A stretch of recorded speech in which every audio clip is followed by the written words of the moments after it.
From MTN, the Montana Television Network, this is Face the State. Good morning and welcome to Face the State. Last week we had the Attorney General's candidates here for a debate, and today we're continuing with our second in our debate series with the candidates for Secretary of State. I'd like to thank the Democratic candidate Monica Linden and the Republican candidate Corey Stapleton for joining us today. Thank you for coming to the studio. Glad to be here. All right, before we started, we had a coin toss to determine the order here, and just like our format last time, we're going to start with Monica Linden, and we have a 30-30 format. So you'll get a question, Corey will get to respond, then you'll get to respond, and then we'll flip over to Corey and back and forth. And then at the end, we'll have 1-minute closing statement. So again, thanks for being here.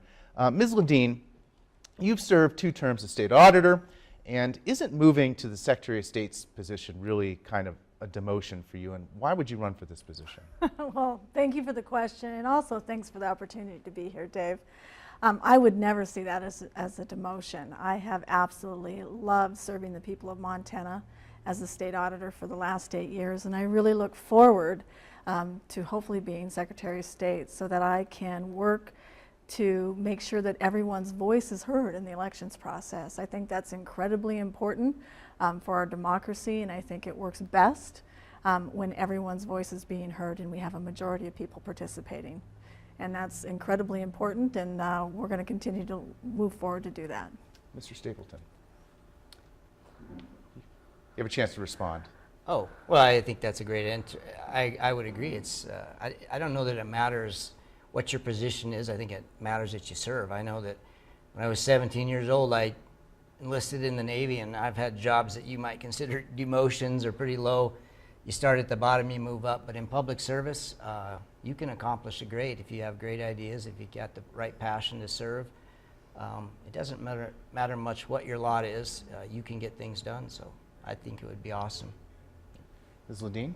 Well, and I would just say that you know, I've held a lot of positions myself, whether it's a state legislator for 8 years, represented an Eastern Montana district. Before that, I was an educator at MSU Billings, and I was also a business owner. I helped start one of the very first internet service providers here in Montana and grew it to be the largest internet service provider in the state. And so it's true. You have to take the position you're in, and you have to do a good job and work hard for the people that you serve. And I have felt like I've done a good job of that, and I want to continue to do that.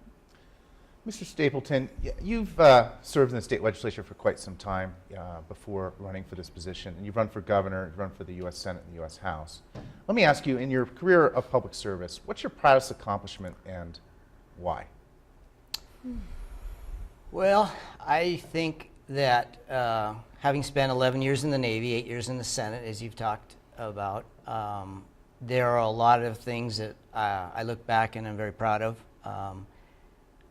I think in many ways some of the empowerment that I got as a young naval officer driving an aircraft carrier, having 100 people work in my division when I was 25 years old, I thought, you know, that was really a high point in my career. I think being the leader of the Republican Senate, Monica and I served together was a high point, and continuing to serve. Ms. Linden.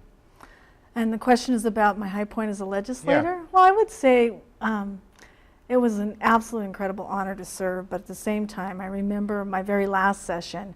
It was a 50-50 split House, and we had an education situation where the Supreme Court had decided that our funding system was unconstitutional. And so I had the responsibility as chair of an evenly split committee, 50-50 Republicans and Democrats, to come up with a definition of quality education, which we then could build the new funding system on. And I was able to do that in a bipartisan way, and it was unanimous. Mr. Stapleton. The interesting part about that is the educators still say they need money, but the bill that I carried, one of the high points of my career, was sponsoring the Otter Creek coal legislation. 15 years later now, Colstrip is in danger of going bankrupt. The coal has never moved, and the educators are still asking for the money. So there is some differences in if outcomes matter. I think that's what's important in these statewide positions, especially on the land board. Ms. Linden, I went and looked at both your and Mr. Stapleton's websites, and they don't really tell us much about what you would actually do if elected to Secretary of State. So can you tell us your number one priority should you become elected to that office? Well, my number one priority would be to make sure that everyone who is eligible to vote has access to vote. Making sure that not only do we have access, but that our voting system is secure and that it is also honest and it's accessible for the people of Montana. I think that, as I said before, it's really important for our democracy that everyone be able to voice their opinion, and so I'm going to make sure that we have a voting system that is modern, accessible, and that it's also secure. Mr. Stapleton. My biggest priority as a business owner and as the Chamber of Commerce says, the Secretary of State is our business officer, and I've received their endorsement. I think what I hear across the state is the small businesses, large businesses, people who work for a living, improving business services would be one of my highest priorities. I also think balancing the needs of our natural resource development and preserving our public lands, those are important things that you do as a member of Land Board. And thirdly, I would share the previous thought that making sure that we have elections that have integrity, encouraging voter turnout, and also getting consistency across our 56 counties, which we don't quite have. Ms. Linden? And I would just, I can build on those things that I want to focus on. Certainly, I too, as somebody who has grown a business successfully from the ground up and understands customer service and information technology, and also cybersecurity threats, will really want to focus not only on making sure that our business services are responsive to the business community and that we're cutting red tape, but also that the data that we are bringing in from those businesses is secure. I think that's incredibly important as well. Mr. Stapleton, you brought it up first, and then Ms. Linden brought this up as well. So let's go there. You said basically improving business services as a small business owner. Tell me how specifically you might want to cut some of this red tape to help business owners here in Montana in this position as Secretary of State. Yeah, in 30 seconds, it's tough. But basically, not only is the Secretary of State our business officer, in many ways it's our chief information officer, because we're putting on the computers what previously had not been. We just rolled out something called SIMS-BE, which is the Secretary of State's new online reporting. There's going to be problems with it. There already are some. That's natural when you roll things out. So when I take office in January, I just know that the data, whether it's on the election side or the business side, we're going to have a whole lot of things to improve and ways to make things easier for voters and for business people. Ms. Linden. Well, and I would say that, Secretary McCullough has done a good job of beginning to bring us into the next century with the SIMS project. They are going to continue to upgrade that project with new modules as we move forward. But as I said, really important that we're working as an agency to protect that data, and we need to be working with the rest of with our IT information systems in state government to see how we can protect that government. As an NEIC officer, which is the National Association of Insurance Commissioners, that's something that we have worked diligently on for the last couple of years with protecting, helping businesses figure out how best to protect their health information for their customers. Mr. Stapleton. Ironically, one of your earlier questions was about our Senate careers. One thing I didn't even want to do but ended up doing because I solved a really big problem 15 years ago with a computer system named Points in the Department of Revenue. I was named not in charge of one, but two, but all three branches of government. I served on the information technology boards, which were the entities that oversaw the procurement of new computer systems for the Supreme Court, for the executive branch, and for the legislative branch. So I see a lot of what's going on in the Secretary of State's office now, exactly into what a lot of my experience in leadership has been. Ms. Linden, Linda McCullough, who is the current Secretary of State, has repeatedly asked the state legislature to move Montana to all mail elections. So would you advocate for that change should you actually win this office? Well, I think that's a really good subject to talk about, because I think when you look at where our elections are moving, more and more people are taking advantage of mail-in balloting, something like 70% in Yellowstone County alone. And truly, if we were to move to all mail-in ballots, it would save counties a considerable amount of money. We're talking millions of dollars. There are people, though, that still enjoy being able to go to the ballot box and show up on election day. But, you know, in terms of savings, it's a really good idea. Mr. Stapleton. So was that a yes or no, kind of? In terms of savings, it's a good idea. I would that's a say, yes. to answer your question, no. I think that it's great that the trend is moving, that people love to vote absentee ballots. I do, for convenience, and also to research the initiatives or the candidates like us. But I don't think that we should go to an all mail-in ballot, and that is a difference in us, because the security, the ability to have catastrophic failure, or the fewer people you remove, the more people you remove from the election process, you also remove whistleblowers. You also remove people who see things that are going wrong. And as we just saw in Arizona and Illinois, election systems can be hacked. Ms. Linden. Well, I think that you can't live in the past. I think that That was as 2 weeks ago. young people continue to take over in the years to come, they're going to expect to do things online, to do things electronically, to do things without having to go there. That's how they expect now. And, you know, frankly, we do a lot of things electronically. We've kind of moved to another subject, it sounds like. That's what you brought up. I mean, we bank online, we pay our taxes online, we shop online, and so I think that doing mail ballots, all mail-in ballots, is nothing that is going to corrupt the system in any way. So it sounds like, and Mr. Stapleton and Ms. Linden's advocating potentially for even moving to electronic casting of ballots. Now, I assume that's something that you would not support either? My experience, I've run weapon systems on warships, Aegis cruisers. I can tell you there are two things that always happen. There's always computer glitches, and there's always human error. And you can never eliminate. You can manage it, but having redundancy in systems, things that are so important. We saw even the Russians were hacking into systems in America. There isn't a major corporation in America that doesn't get its computer system tried to hack into. As I mentioned 2 weeks ago, in the states of Illinois and Arizona, their election systems were hacked into. If you don't know who's aggregating the data and you go all online, all electronic, how do you really know what's true and what's being told to you? Ms. Linden. I was not advocating for Okay. actually voting electronically. Okay. You know, he switched the subject to what can happen when things are happening electronically. So I was just suggesting that, for instance, we should have online voter registration.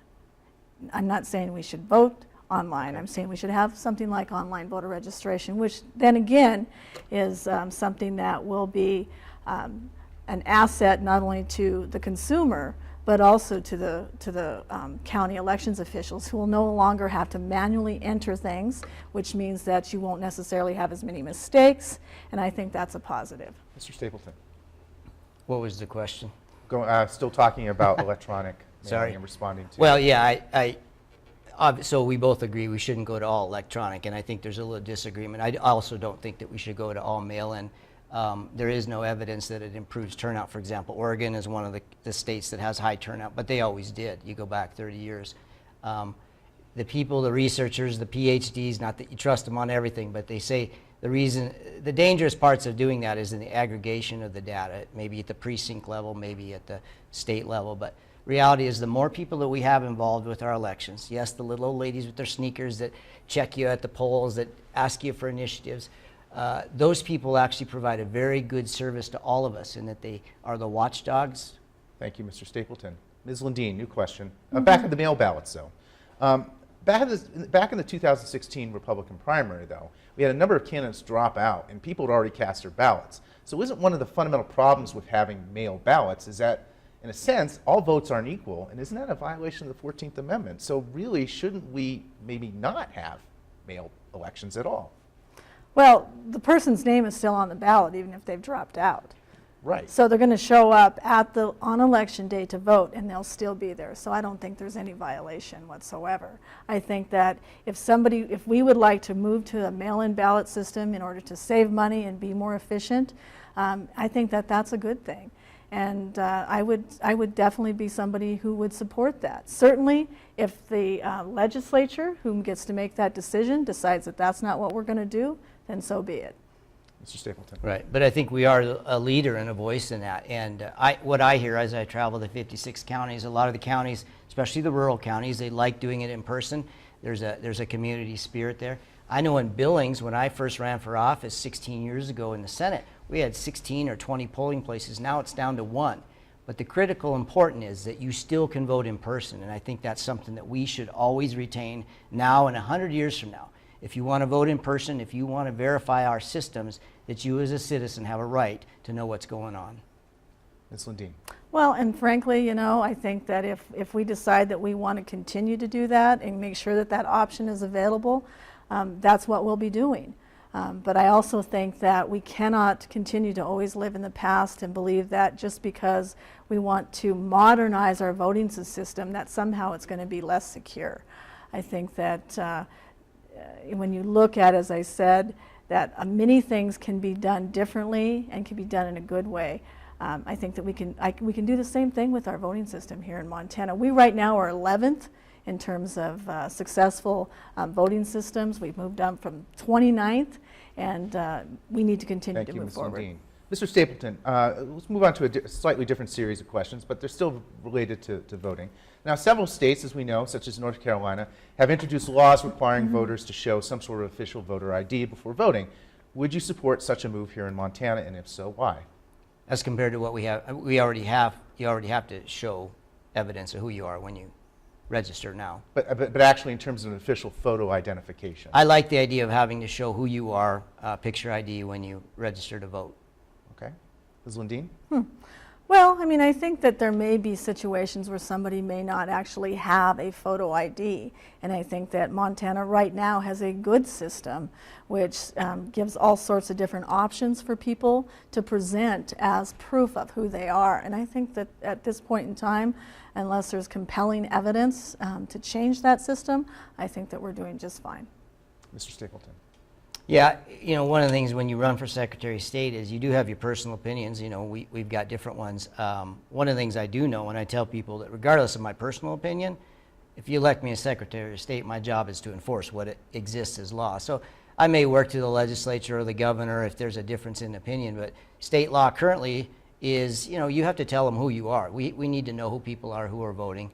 I don't know what Carolina or Louisiana or what other states are doing, but I do know we have a good system that works pretty well. Could it get better? Absolutely.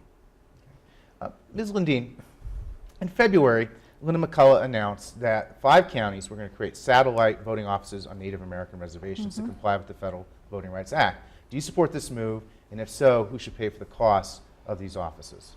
Well, as you know, it was a legal decision that forced this to occur, and so as the Secretary of State, I would have to support those satellite offices. And at the same time, I think that it's a good idea to have them so that we make sure that our Native American friends are having access to register. The counties currently are paying the cost, but there is an issue. Certainly when many of these smaller rural counties have to shut down their main office to go out and open that office for a few days, it leaves the other one closed and no access for other folks. So that's an issue that needs to be solved. Mr. Stapleton?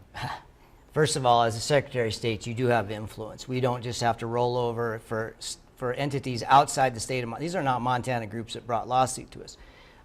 There's also another word for what's going on, and that's unlawful.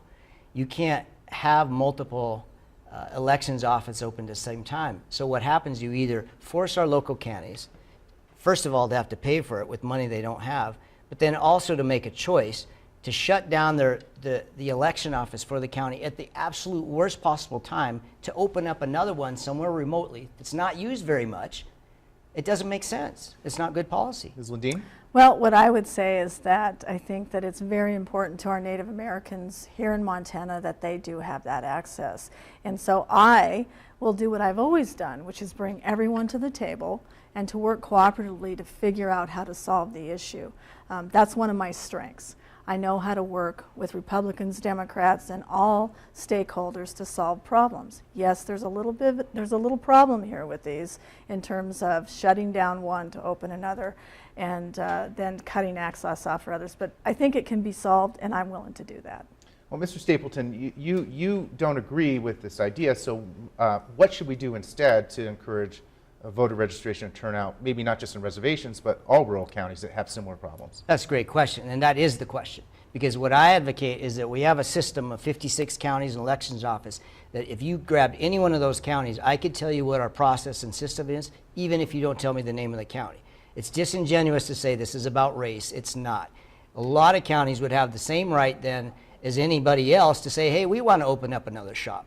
So at the very time we're downsizing, then we got people wanting to go the other way. The problem is going the other way. We have less security. We're forcing people to make a choice between following the law or bad policy, and we don't pay for it. Ms. Lundeen? My solution would be to get the legislature to pass online voter registration. If we have online voter registration, that gives every citizen of Montana access to actually register at any time of day.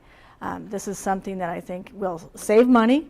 I think that it will make our rolls more accurate, and it also gives everyone access, including our veterans, who would then have access to register at all times. Mr. Stapleton? I think that's disingenuous too. The people wanting to have these satellites isn't because they have great computer access and want to do things online. It's just the opposite. They're either they don't know or they don't understand, or they want to go to and do things in person. They don't want to go on the computer. I haven't heard that anywhere in the state. The people pushing for satellite offices came from outside Montana. This was not a Montana solution. And Secretary of State does have the right, and should, representing you, to say, no, we're not going to do this. We're going to have a Montana solution that is consistent across all 56 of our counties. Ms. Lundeen, certainly there's agreement on both of you in terms of allowing people to vote on election day at their polling location. But one of the things that's happened in the move to consolidate costs is that a number of counties, Yellowstone County is a good example, has moved to only 4 polling locations, and all the city voters in Butte cast their ballots at the Civic Center. So is this good for democracy, this consolidation of polling locations? Well, I think it has more to do with resources and money. Certainly our county budgets are tight, and if these are the decisions that have to be made at the county level in terms of how they're going to make sure that those polling places are there, and not only the county budgets, but frankly, you know, those lovely ladies who volunteer and men who volunteer to be at the polls and work those polls, we're getting fewer and fewer people willing to do that. And so I think that that's an issue as well. Mr. Stapleton? There are 3 things that we should never skimp money on: a good pair of running shoes, car tires, and elections. I don't agree that you put a cost-benefit analysis on the price of electing our officials. I think that the redundancy of having primarily what is the trend, which is people are voting by choice, by absentee, which I support and do myself, with the redundant ability, if we have a problem, a natural disaster, a power outage, to be able to go and do it in person as a secondary system. I think that's the way to go. I don't think we should be reducing to 0 at the same time making an argument that on certain places in the state we should increase polling. Well, let me just also add that we have no control as Secretary. I would have no control as Secretary of State over counties making budget decisions. Certainly, I want to do everything I can to work with them to get them the resources they need and help them through those issues. But one of the ideas that has been brought up in terms of election judges is actually allowing 16 and 17-year-old high school students to be trained and get credit if they were to volunteer to serve as election officials on election day as well. And I think that's something that helps with some of the issues. Okay, we're winding down here at the end, but I think I have time for one more exchange. So, Mr. Stapleton, the Secretary of State, of course, has one of the 5 seats on the Land Board. What's the most important thing that you would do in terms of your decision making? What factors you look at when making decisions on how public land should be used here in the state? You know, I think we could do something that maybe hasn't done before. I've always wondered why the 5 members of the Land Board don't meet biennially, once at least each cycle, with the leaders of the legislature and sit down in a powwow or sit down in a setting and strategic planning, saying this is what we're thinking we want to do in terms of natural resources, this is what's important in terms of public lands and those access things, and put together a blueprint. All 5 members of the Land Board and all those legislative leaders can bring legislation to the next legislature. But I think that would be a way that we could continue to maximize that balance, which is develop natural resources, protect public lands. Ms. Lundeen? Well, I'm proud to say that in my tenure on the land board for the past 8 years, I've worked cooperatively to ensure that we are not only protecting public access on our public lands, but actually expanding the amount of public access that is available. And we've also done a great job of leasing our coal, oil, gas, and timber on those public lands, and we've been able to generate over $750 million for the school trust. And so I'm going to continue to do what I've done, which is to protect public access and to make sure that we are generating money off those lands for our future. Mr. Stapleton. Well, if outcomes matter compared to our neighbor states, if you know, it's one thing to say, well, Republicans haven't had control of the land board in a generation, and since the 70s, when we had some of the highest incomes in America, now to we're near the bottom. And of course, everybody on the land board now says, hey, we don't have anything to do with Colstrip going bankrupt, with Columbia Falls aluminum plant, that's not us. The timber moving, it's the biggest timber company moving to Washington, that has nothing to do with us. You can't have it both ways. The reality is we need a change of the leadership of the land board. Thank you, Mr. Staple and Ms. Linden. And now we move to closing statements. Mr. Stapleton, you will go first for 1 minute. Thanks for listening in. I know sometimes these races are not that interesting, but this is such a critical race for Secretary of State. As your next Secretary of State, not only do I bring the integrity of being a former Annapolis graduate, naval officer, former state Senate leader, but I would really like to improve a lot of the business services the backbone of our state is built on people who work hard every day, whether you work for yourself, whether you work for another company, large or small. I want to help you thrive. I also think that keeping our elections secure is so important and something that somebody needs to talk about, and that somebody is your Secretary of State. We're going to push for consistency across the 56 counties. We're going to treat everybody fairly and get more people voting. And lastly, on the land board, again, as a fourth-generation Montanan, we're going to balance the needs for natural resource development and keeping our public lands public for the next 1,000 years. Ms. Linden. Thank you. Well, I just want to thank you again for the opportunity. As somebody who grew up in Yellowstone County, the daughter of a truck driver and a waitress, I learned very young how to work hard. I learned how hard Montana families work to make a living.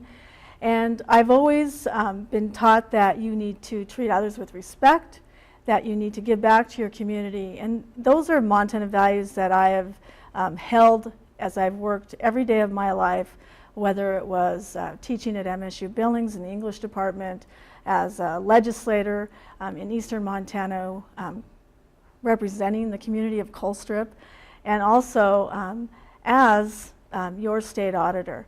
It has been an absolute honor to serve in that position for the last 8 years, protecting our consumers, and I would be incredibly honored to serve as Montana's next Secretary of State to ensure that everyone's voice is heard in that elections process, and also to make sure that we are protecting public access and promoting the future for our children. Thank you. And I appreciate it and would appreciate your vote. Ms. Linden, Mr. Stapleton, for a wonderfully substantive discussion today. Next week on Face to State, join me and Jay Cohn to talk about developments here in the presidential race, in the House race, the governor's race, and some of the key legislative races around the state. And then, after the following weeks, we'll move to a debate for OPI, the candidates there, and the candidates running for the open Supreme Court seat. Thank you for joining us, and we look forward to talking to you next time on Face the State. You've been watching Face the State, a presentation of MTN, the Montana Television Network.